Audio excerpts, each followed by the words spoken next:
रुक जाइए, वीडियो ऊपर मत करिए, वीडियो को लाइक शेयर करिए और ये वीडियो देखिए। शिखर पर भी पिपासा शेष रह जाती है और प्रेम की तली में ही संतुष्टि होती है, तृप्ति होती है। क्या बात है। मोहब्बत की इमारत के दरवाजे पे तुम पहुंचोगे और संतुष्ट हो जाओगे।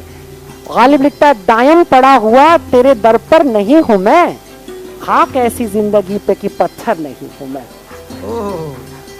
महबूब के दरवाजे पे पत्थर बन जाने का जो सुख है, वो सुख किसी मंदिर के अंदर देवता की मूर्ति बनने में नहीं होता है। क्या बात। प्रेम की तली में। अब को बनाते समय सबसे महत्वपूर्ण चीज ये थी कि मैं कौन सा सिद्धांत लेकर के लोगों के बीच में जाऊं। तो वो सिद्धांत था प्रेम का सिद्धांत। लेकिन मैं ये कहूं कि आपसे प्रेम करने के लिए आया हूं, आप में प्रेम, तो लोग कहेंगे एक और नेता आ गया, नया बापू आ गया बाजार के अंदर। तो मुझे लगा कि सबसे बड़ी चीज ये है कि मुझे प्रेम ही करना पड़ेगा। जो भी मिले मुझे उनसे प्रेम करना। मैं देखूं तो कि आखिर मैं इस योग्य हूं भी कि नहीं, क्योंकि बचपन में मैं मुसलमान शब्द से भी इतनी नफरत करता था जितनी नफरत शायद रावण राम के नाम से नहीं करता होगा। इस कदर ये हकीकत है, क्योंकि हम संस्कारित ऐसे होते हैं।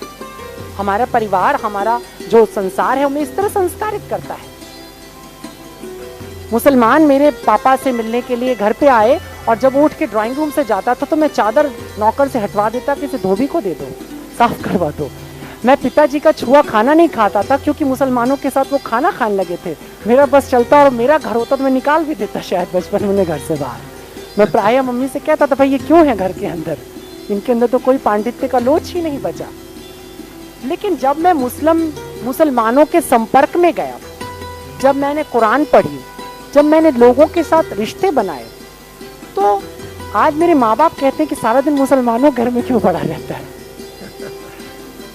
क्योंकि एक एहसास जो होता है वो इंसान का इंसान से मिलने पर पैदा होता है, दर्शन का दर्शन से मिलने पे पैदा होता है। नोमान जी का, क्योंकि मैं दर्शन को समर्थन मैं समर्थन नहीं देता हूँ, मैं भेद ही नहीं महसूस कर पाता हूँ।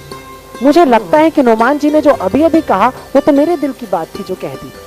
और मैं बताऊं, मैं धरती पर अगर कुछ अपने बेहद अजीज लोगों के नाम लूंगा तो उनमें एक इन लोगों के पिताजी हैं, सुलेमान आसिफ साहब।